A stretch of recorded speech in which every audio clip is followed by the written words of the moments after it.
Saat menjelang ujian, Lita pulang les menjelang petang. Ia lupa mengabari orang rumah bahwa Risa, teman yang biasa memberi tumpangan absen les hari ini. Sehingga mau gak mau, Lita harus pulang berjalan kaki. Beruntung, begitu keluar kelas, dia melihat beberapa anak yang searah jalan pulang dengannya juga berjalan kaki. Bareng doang langsung pulang kan? Ujar Lita langsung menghampiri Yani, Gea, dan Tio. Risa kenapa gak masuk tak? Tanya Yani. Sakit udah 2 hari, jawab Lita.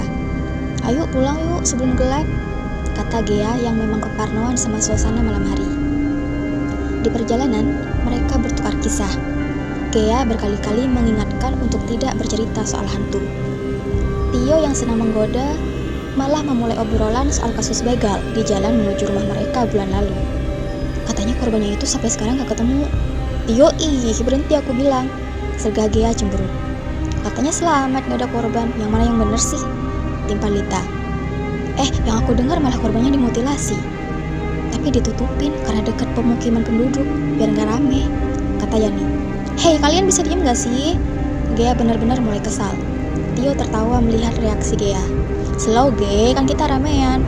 Lagian kabarnya juga simpang siur, belum tentu benar ada korban. Gea berdecak. Tapi yang kalian ceritain itu jalan yang mau kita lewatin. Bisa gak diem aja? Atau cerita yang lucu aja gitu, Wis. Kalian mau nyebelin. Gea mengerutkan alisnya. Iya, sorry Ge, gak bakal lagi kok. Tio, kamu diem ya, jangan mancing-mancing, ujar Lita. Tio menutup rapat mulutnya. Semuanya kemudian tertawarnya. Langit mulai gelap saat mereka mulai memasuki jalan yang sejak tadi dikisahkan.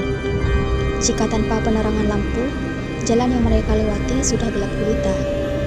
Kanan kiri jalan itu adalah kebun luas dengan pohon-pohon tinggi. Mereka berempat terdiam tanpa suara. Hanya langkah kaki yang terdengar cepat-cepat langkahnya. Lalu suara itu tak lain adalah suara langkah kaki terdengar di antara mereka. Suara langkah yang diseret. Gea menelan ludah. Apaan tuh? Gak ada apa-apa guys, tenang. Aku paling belakang kok, kata Tio. Penasaran gak sih? Yani akhirnya buka suara. Karena suara langkah itu begitu mengganggunya. Lita mengangguk. Gea tentu saja menggeleng. Yang mau lihat hitungan ketiga ya.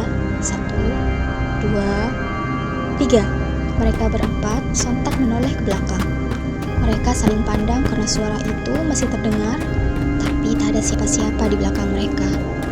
Hanya cahaya lampu jalan temaram yang berhasil membuat mereka bergidik. Terdengar suara benda jatuh amat keras dari tempat yang sama. Suara itu berhasil membuat mereka berempat berlari pontang-panting. Tolong! Teriak Gea disusul teriakan teman-temannya. Setelah berlari cukup jauh dan mendekati rumah warga, mereka berhenti dan duduk di pos kamling yang masih sepi. Nafas mereka memburu. Itu apa tadi? Ujar Gea terengah-engah. Selama beberapa saat tak ada jawaban. Sampai akhirnya Tio tertawa kencang. Sangat kencang. Kamu kenapa? Tanya Yani.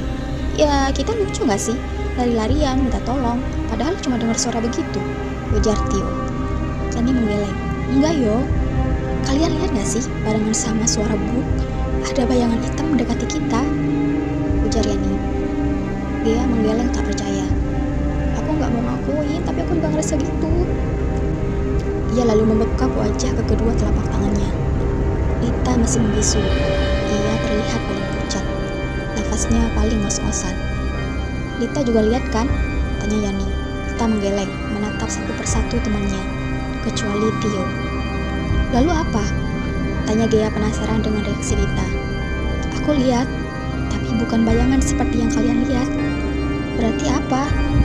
Lita menahan nafas sebelum melanjutkan bicara. Tangan, ujar Lita. Sepotong doang, sepergelangan tangan.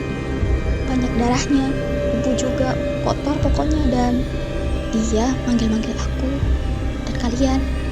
Semuanya diam mendengar jawaban Lita. Tio tiba-tiba tertawa. Nakut-nakutin ayo dah lah yuk pulang, ujar Tio. Buktinya ini. Lita membalik badan Tio dan memperlihatkan noda debu di baju kuning bagian bahu cowok itu. Tio kemudian tidak berkomentar apa-apa. Karena itu jelas berbentuk tangan.